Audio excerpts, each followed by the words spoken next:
All right, hey Sebastian, welcome back. This is the 5th Heart to Heart podcast. It's awesome to have you back. Thank you for coming back and having another conversation. You were really my day one homie coming in here and doing the first podcast with me. Mm-hmm. So it's been a week and a day since the first podcast. And in that week and a day, I think I've kind of changed a little bit about how I'm structuring the podcast, or rather giving the podcast even less structure. So I've talked to you, a couple artists, and yesterday I talked to the director of the health and counseling services here at school and asked him questions about the mental health of college students and how to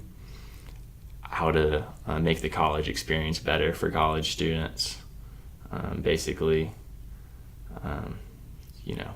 what he said was eating well, exercising, I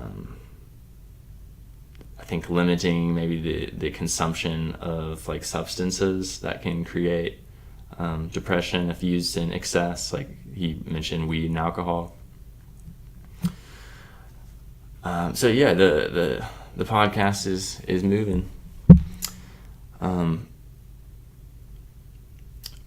just wanted to start off with kind of a question from you today. If you had one piece of advice to give every person in the world, what would it be?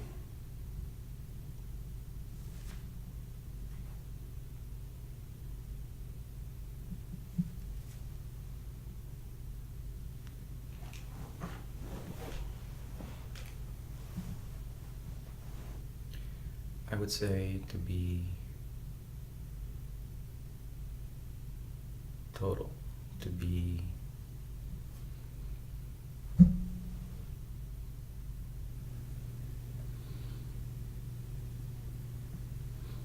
fully immersed in what you're doing.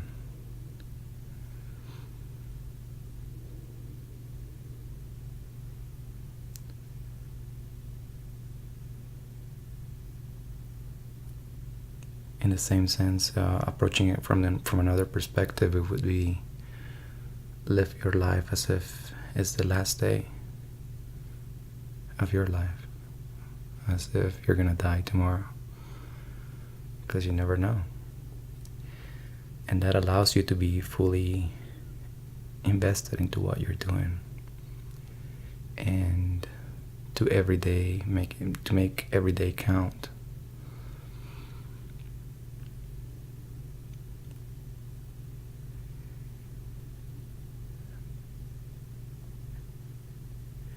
I feel it's not easy to. It might sound like a good advice, but I would say that it's more than advice. I would say that it's more, because you can hear this, you might have heard it, read it, but it's something different when you live it, and especially because it takes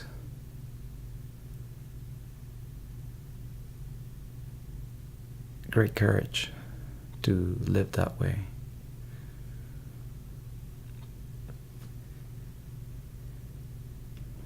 Mainly because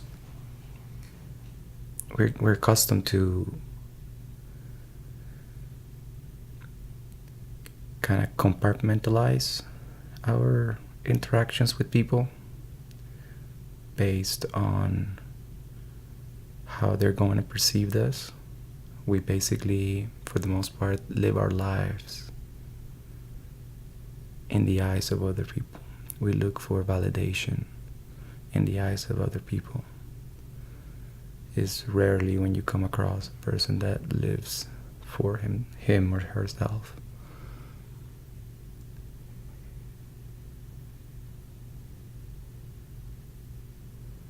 So it takes determination Because living in that way, living as if you're going to be dead the next day, is dangerous. It's putting you out of your comfort zone. And when you're stepping out of your comfort zone, everything is possible, for good and for bad.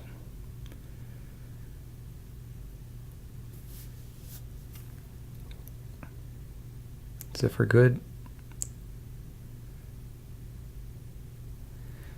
I would say that it brings you all of the possibilities of life. Basically, you're opened to all your possibilities. And for bad, you might just kill yourself. I mean, you might just die out of somewhere, something, which is not that bad anyway, Nobody really knows what death is. Or the ones that come back, it seems like, shit, that was great, like they come back with these, the people that have the experience of near-death experience, they come back being transformed, or they actually, when they come back with that intention, with the intention of being fully immersed into what they're doing, of being total, knowing that this experience is more like an experiment of consciousness rather than something linear that you have to follow based on your inherent conditioning, so what your parents or your culture tells you how life is. We, in a certain sense, for example, here in the United States, and most of the world, you receive this pattern that be born, grow, go to school, go to university, get a job, family, enjoy that, get old and die, and in between that, accumulate or try to reach a certain level of success, which is for the most part given by monetary success. But that depletes you. It's a one-sided direction. If you imagine like a spider web having many different spokes, right? And your level of experience is how far you go of that spoke or that thread. But as if you want to catch a lot of flies, you gotta go from spoke to spoke to create that rounded effect. You cannot just like one single line, and you're really not gonna catch that many. Mm-hmm. You gotta expand yourself. So by expanding, I mean like jumping from one spoke to the other to enrich your experience. And that's dangerous, because most people think of this linear life where, I get out of college, I hopefully land a job in a corporation where everything is relatively safe, mm-hmm. in between semicolons, and they start living that life hoping that by proving themselves and escalating and all that, they eventually somebody's gonna come and tell them, yes, you're worth more, let me give you a raise, let me give you, but and eventually as time progresses, you're bound to grow in some place, or you're bound to achieve a certain amount of security, but yet you're really not expanding your horizons. You might be getting better and better in what you're doing, and it might be very valuable. It might be even brilliant, like a scientist discovering something, and I don't take that of that. But in my opinion, even the most successful people that go, the key to success to me, and I've seen it in different people that I admire, is based on living really the full experience. Lately I've been hearing about comedians, there's a different phase from where the comedian is starting, that he's having like a regular job and he has to go to work and he has to, like, his whole experience is bound, or is enriched by having to live a life. But comedy happens to be what they love to do, what they enjoy to do. And then out of that experience, they at some point they crack it. Basically, they become successful. But then after becoming successful, they start touring, they start going all around places and things like that, and comedy becomes their main thing. But then you start, I remember listening to, I don't know who it was, but telling about, like, basically they start making jokes about hotels, making jokes about things like that. So it kind of becomes a very narrow road. Like, they become very much, they don't enrich that experience fully. I mean, they don't, I'm not saying that they don't enrich it. I'm saying that, it starts just you not having many ingredients into your soup, basically. Mm-hmm. You start having the same ingredients, so it's always like potato water and whatever herbs you put in there. I don't know. So what I'm saying is that, that's what happens with them. But in the same scenario, is putting it as an example for people that dedicate their lives into one single thing. Mainly is the driven factor is security. It's like, let me be secure. And I mean, that's natural in a certain way, because we live in this flux of, life is so complex. It's this wonderful mystery that there's danger everywhere, like what do you do if you see that in nature, the small, the big fish eats the small fish, it's like, oh, maybe that's the way it's gotta be. But we don't understand the bigger picture, we don't care to really find out what's behind that. For example, just recently, I mean, before there was this idea of ecosystems, or biological, for example, a jungle, a certain forest, they would be called ecosystems because there was a certain level of they would achieve this harmony somehow, in which every animal depends on the other, and the plants and all that. But we knew that there was this chain between species and these, but we didn't really, we perceived that, like, when you enter into a jungle, you perceive a chaos. When you see a tree, you really don't think that there's going to be anything behind it. It's just like the branches are randomly coming up and things like that. But just recently, or within the last, I don't know how many years, fractals came into to become a discovery. And then we realized that there is a hidden harmony between everything. The way a tree grows, the way a plant grows, it all follows that proportional, and which from the outside, from the outside might look as chaos, but it's a hidden harmony that goes and permeates everything. And you see it in water, you see it in paint, and very successful artists have replicated that, and just it happens to be fascinating. Mm-hmm. So in the same sense, if we don't try to really go deep into the inner harmony of everything, to find out that there is not only one perspective of looking at life, but there is a whole spectrum, a full 360 degrees view that you can approach anything, then that makes you more, it actually creates wonder in you when you start opening that one-sided or straightforward looking attitude with these blinders next to you.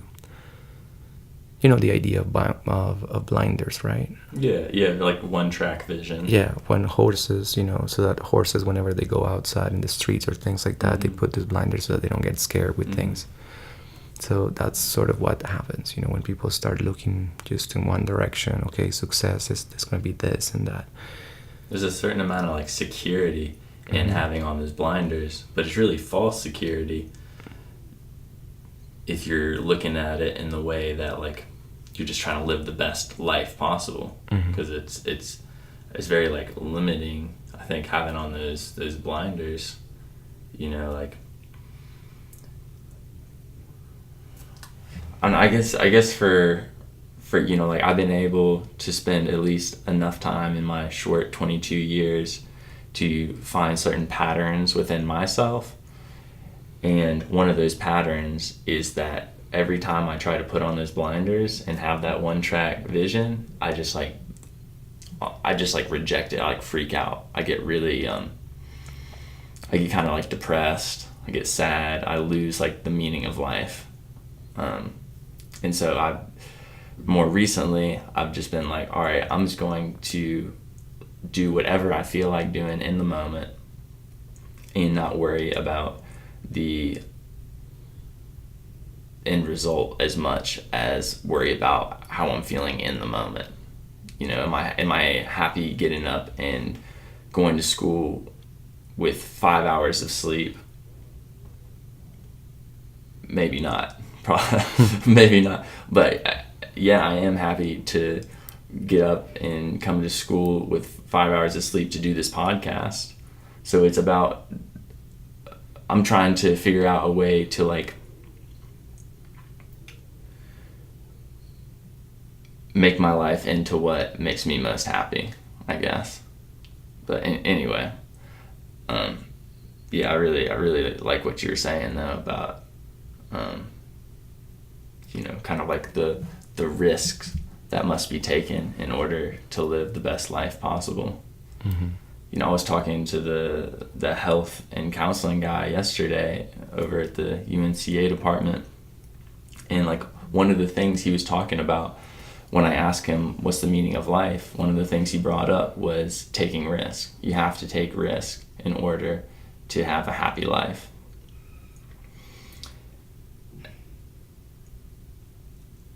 And yeah, without risk, like what is the purpose? It seems just really dull, a really dull experience if there's never risk taken. Like when I went in to do that podcast yesterday, I walk into this guy's office and I'm setting up and I'm scared. I'm really nervous because I'm like, I don't want to make a fool of myself. Did I come prepared? All these things are just rushing through my head. And we do the podcast. While the podcast is going on, I kind of calm down a little bit. I just like focus on the questions that I'm asking him. And then afterwards, I was like exhilarated. I was like, heck yeah. Like I was like laughing in my car driving home because I was like, I did it, And I guess that's like the kind of risk that when I do it and I, get out of that uncomfortable situation, I like feel good about it, But yeah, that's enough of me rambling on. I have another question for you. I kind of just had like two that I was interested in hearing what you had to say. If you had to say, so what's your response to this question? If you had to put the meaning of life into one word, what would it be?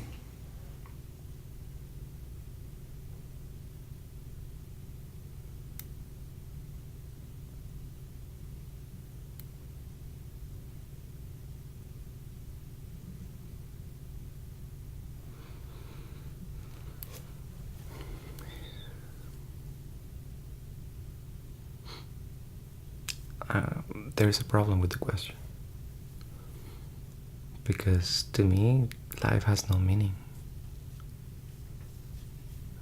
You make up the meaning as you go. Every action, your state of being. That's the meaning. Everything else is just atoms flowing around, you know? So, nevertheless, I honor your question.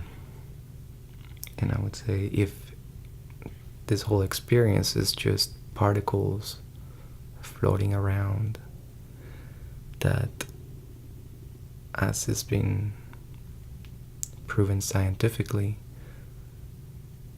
there's really no matter as such. It's just energy reacting against other energy, and the amount of the particles are just as minute forms of energy. Or so if life is just that in a certain sense, then I would respond to your question with emptiness. Emptiness.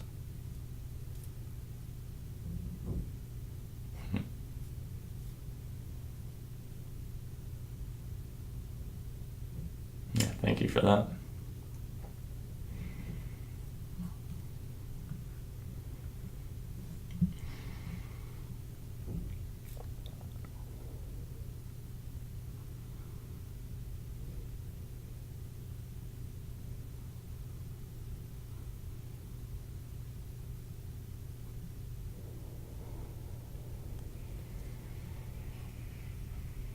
It's so easy to like create this idea of self and then hold on to that idea of self. Like, I'm not good at having conversation with people. I'm good at graffiti. It's really easy to like hold on to that idea of self, and when you say emptiness, I think of this clean slate that we really all are underneath this whole idea of self. You know, if I could somehow hop in a time machine, travel back to when I was really young, and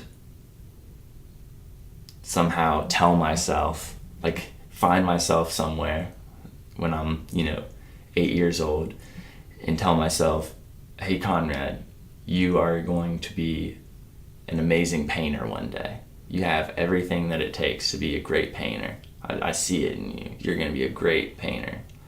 Do exactly what you need to become the great painter that you are. I think that could potentially change my entire life outcome, because when I was especially in my early teen years, I was really searching for an identity, this idea of self. And if I had somebody come up to me and tell me, this is who you are, this is what you should do, I think that would become really part of who I was and am. And I think that's just really, really fascinating, because in creating this idea of self, we really gravitate towards what we think we're good at and stay away from the stuff that we think we're bad at. And that just kind of creates this whole kind of biased way of living, being like, this is good, this is bad. I like doing this, I don't like doing that. I think there's just an understanding that somebody like yourself has that's different than my understanding or somebody else's understanding. Because at the end of the day, I don't think I really do. I haven't fully comprehended that concept of emptiness. I still I still like I want too much. I want too much in order to just let go. Yeah. You will never comprehend it. Neither I. Nobody. Maybe it's that I try it. Like I try to comprehend it. I try to think of things in this intellectual, logical way of doing this leads to B and B leads to C. But you see, that is the problem. Because I don't know if the knowledge or that your brain is divided in half, and you have as much mass that is logical as much. So one hemisphere is illogical, one hemisphere is logical. And as you said, you try to understand it, but you don't have the tools to understand it. And we can't really understand it because your mind can really comprehend nothingness, emptiness. You know? That's something that we cannot understand because it's infinite. How can you understand infinite? You know, it's impossible, and that's why we create this. It feels this void inside of us, this like, whoa, it feels like an abyss. So it's not necessary to understand it, but you can acknowledge it, acknowledge that it's there. And I consider that the possibility is that you can become it. Not understanding it, becoming it.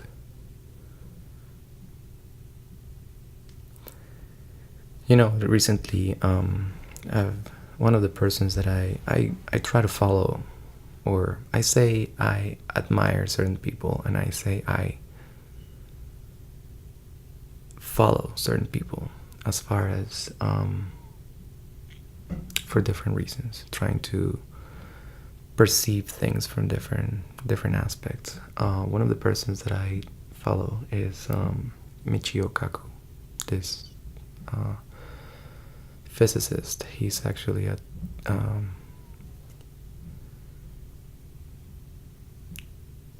famous physicist. He also is famous because he did many programs and television shows, Discovery Channel, and he would explain things. And he's a professor in New York University, NYU, I think, I don't know. Well, this man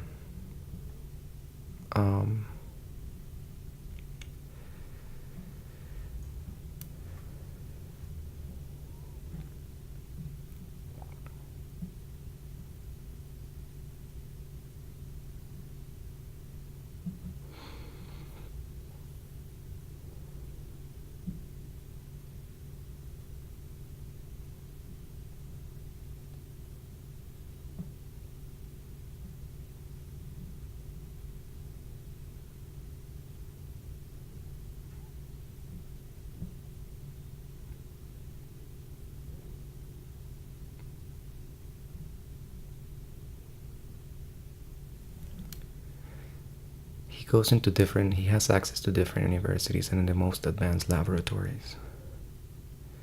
And I read a book called The Future of the Mind.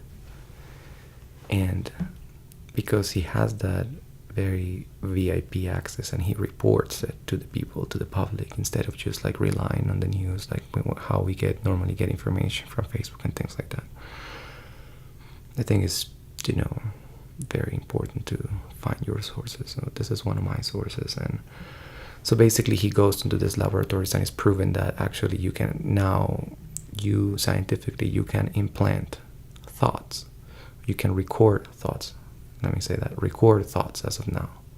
The possibility is that if you can record them, you can implant them into rats. They're doing it to rats. So he extrapolates in the future. He actually looks forward, and if scientifically it is feasible that you can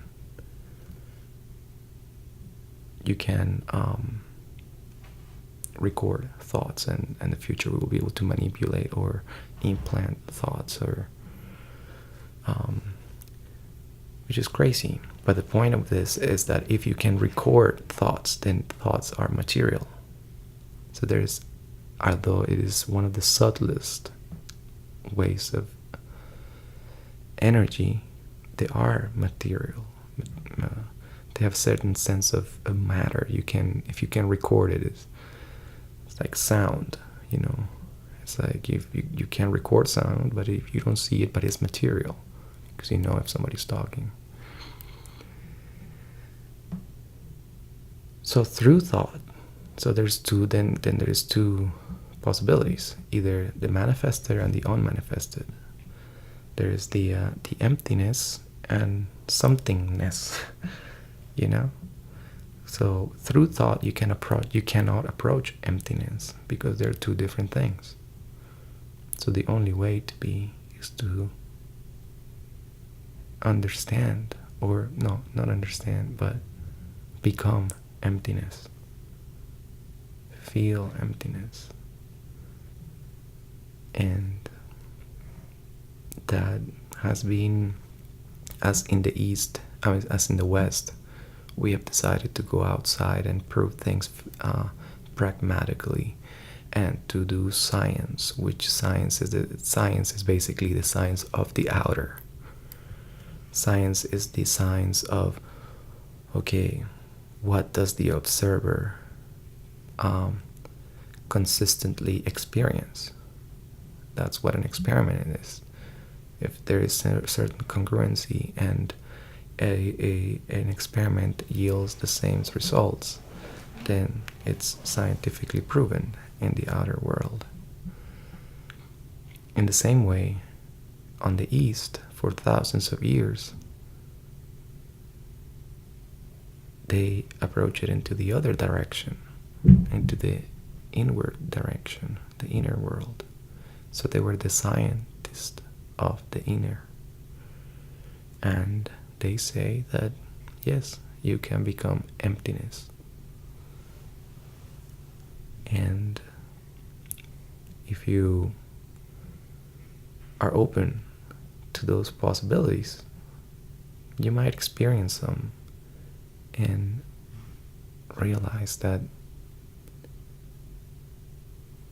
it's not scary.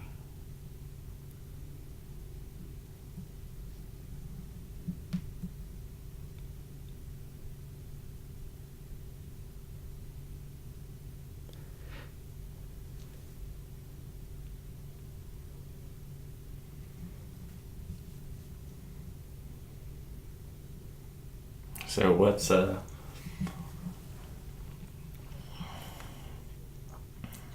something in, the last few days that's made you smile?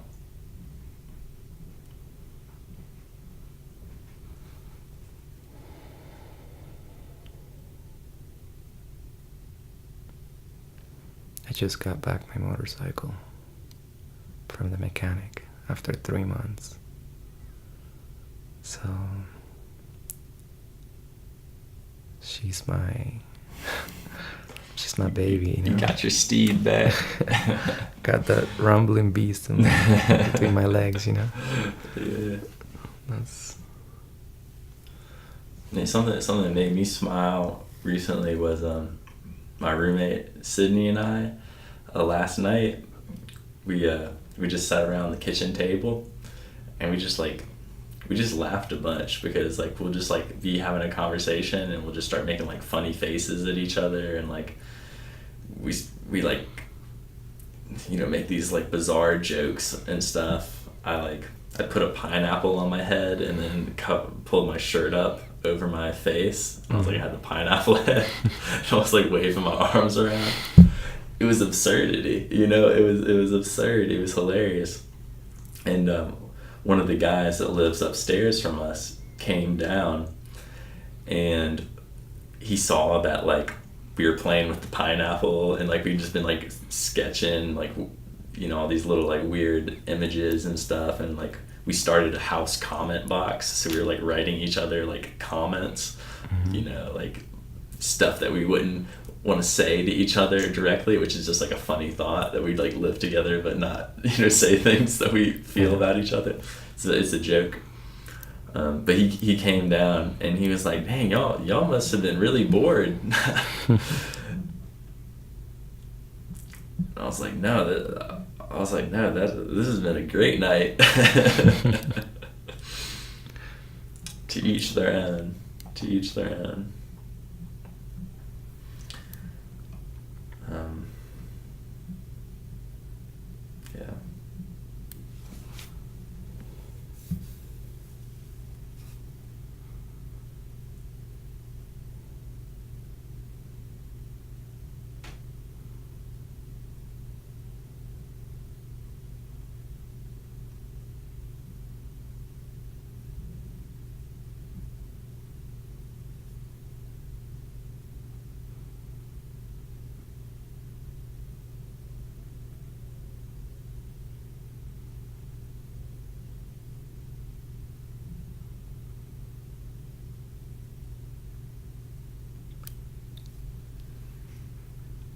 Yeah. I think like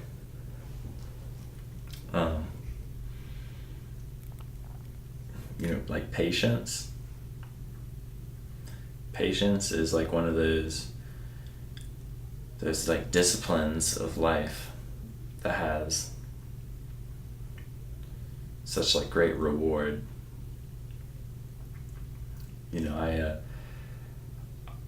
I think of like the difference between having a dog and a cat is that cats require a lot more patience than dogs.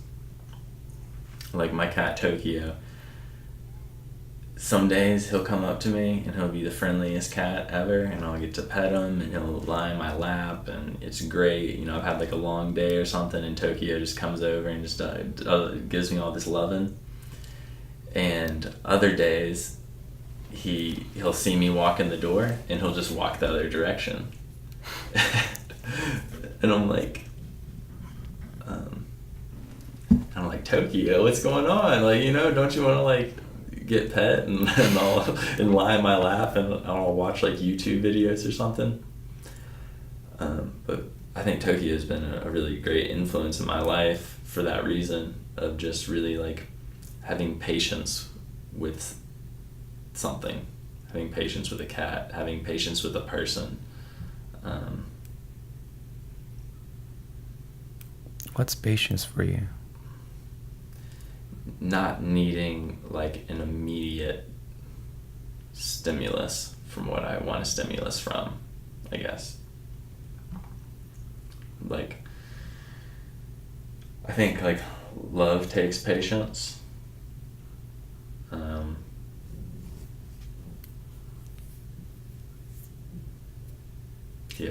Love takes a lot of patience.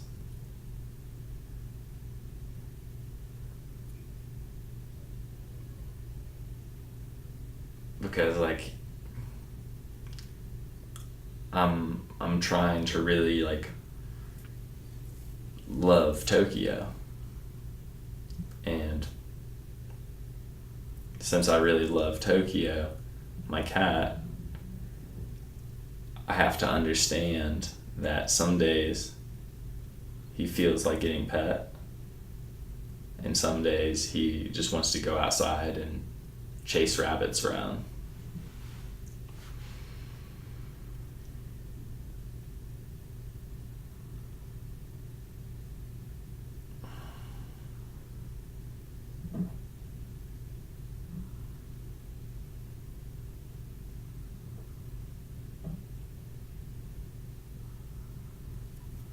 I don't know, every day is a work in progress. I really appreciate you coming in here and being able to talk freely about the questions that I ask you, and you're a really great friend, and I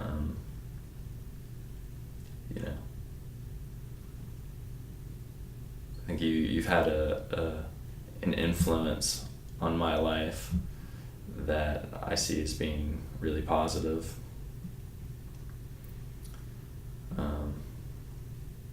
Yeah.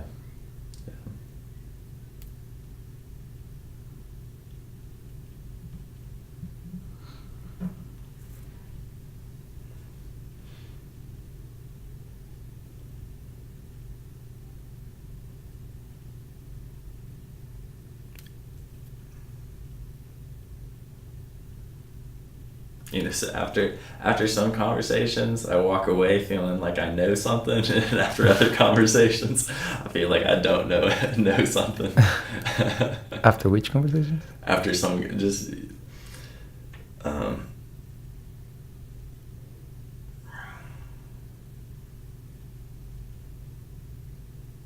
for the longest time, I've been asking that question to myself and to other people: what's the meaning of life? And I think I'm nearing that point of understanding that I can't have the understanding of the meaning of life.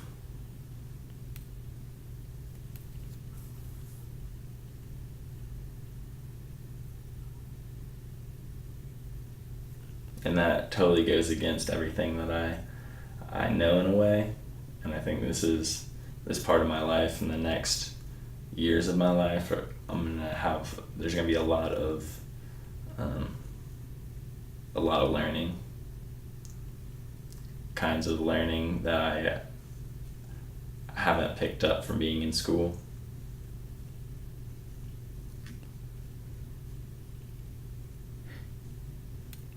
That inquiry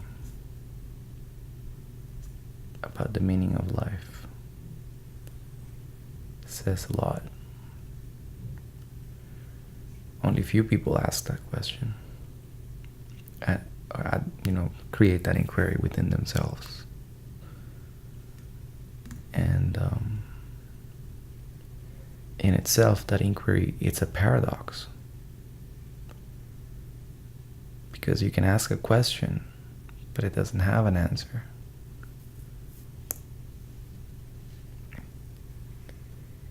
If somebody's willing to give you an answer,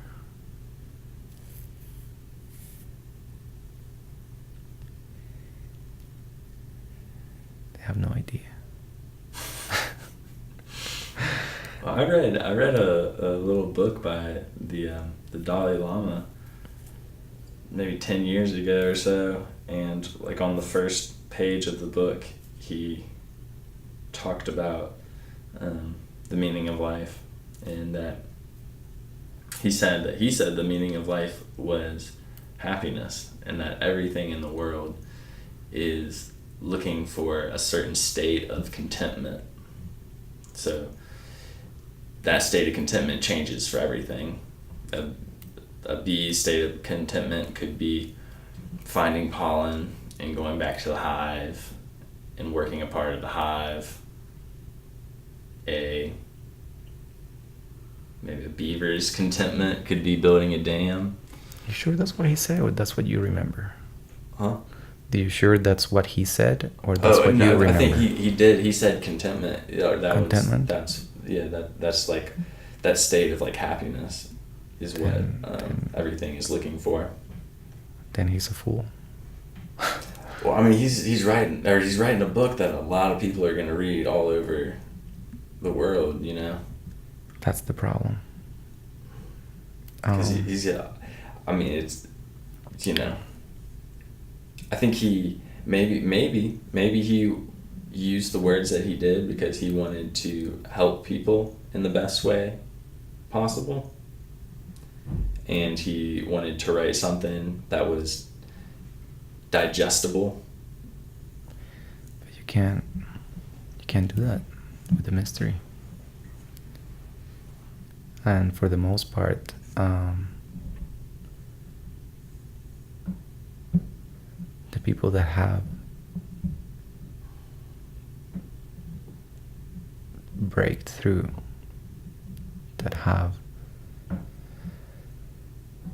deconditioned themselves to the utmost. I mean, completely, basically. the sages. That's what I'm talking about. If you ask them the same question, that's where you can actually perceive, who has really gone beyond and who has not. If you ask them the question, they will give you a technique. They won't give you an answer. They'll give you a technique. Go and sit down in front of a wall for 10 years. Whether you do it or not is up to you. But they know that for one part, they're not going to condition you to believe in something else. Because if a person of a certain amount of influence tells you something, and you take it for the face value, basically he's giving you a belief. And people they condition themselves, the sages that have come to that ultimate understanding, their compassion is so immense that they won't give you beliefs. They will give you techniques for you to follow, for you to practice, and perhaps you might stumble upon that understanding. And that's essentially the core dysfunction that we as humans have experienced. Because we have been willing to take whatever is being said into us without really experiencing it ourselves or discovering it ourselves. Mm-hmm. If you see, for example, when you understand something by yourself, when you discover something, when you realize something, it stays with you. Becomes part of you. But when you learn something, you forget it. When you believe in something, the next day you might encounter another belief that counteroppose that belief, and you might have to choose. But it's not part of you, So watch out for the people that are willing to give you a belief. That are willing to give you something. They're willing to answer that question. Because yes, coming back to the answer of the Dalai Lama, we all want that. Yes, there is a certain drawn towards happiness because we try to avoid suffering. But then that means that happiness is just the opposite of suffering. And you cannot be in life, there is a balance. Everything is counterbalanced by its opposite. So you can't really be in one state forever. So those people that experience happiness, a few days down the road, you might experience suffering for no reason. You might just be sad about something. If you become depressed, because the energy cannot stay on one side, it has to counterbalance. And this might be a little bit of a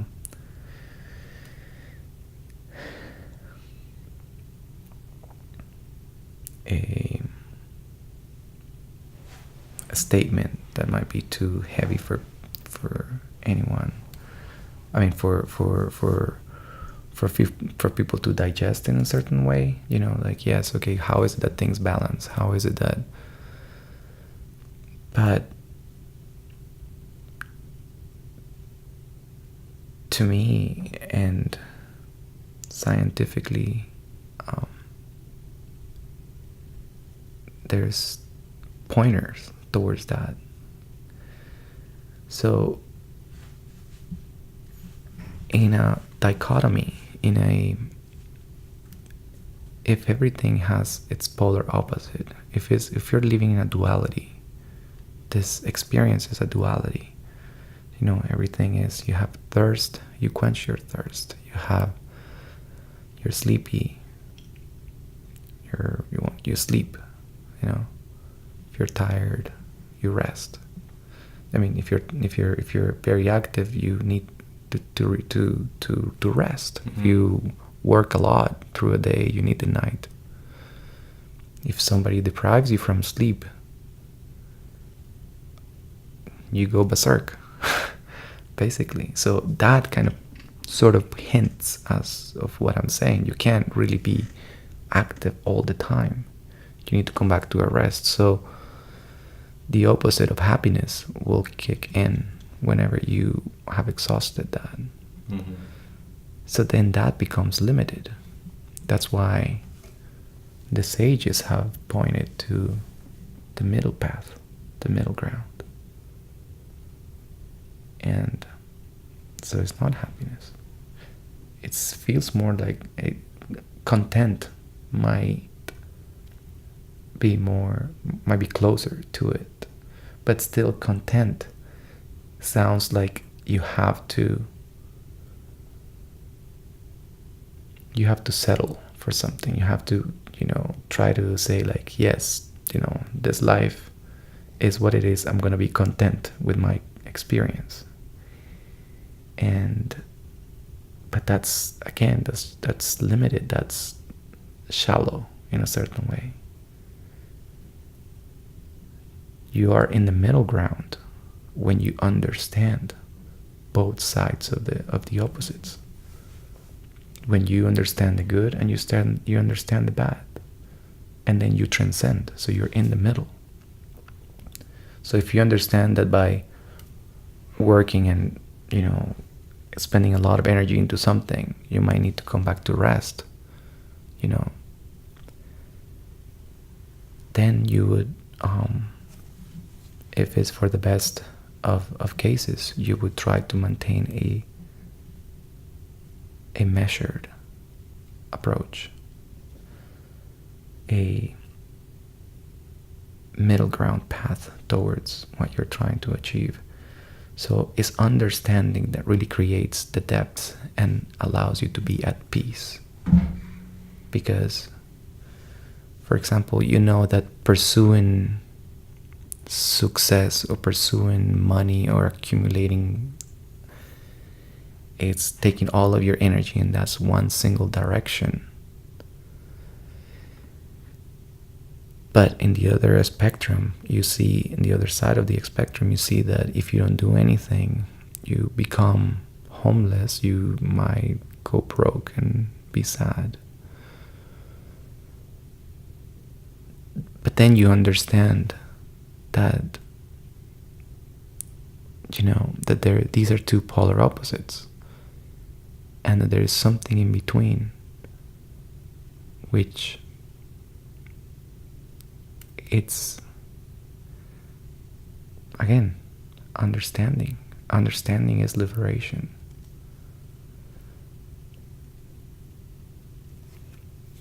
Yeah.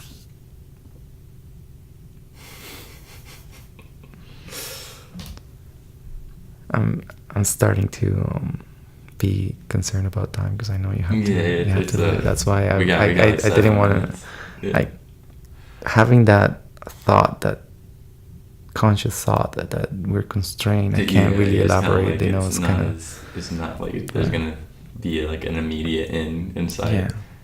Well, I guess we could stop here then. I really appreciate you coming in and talking. Until next time. Thank you. Yeah.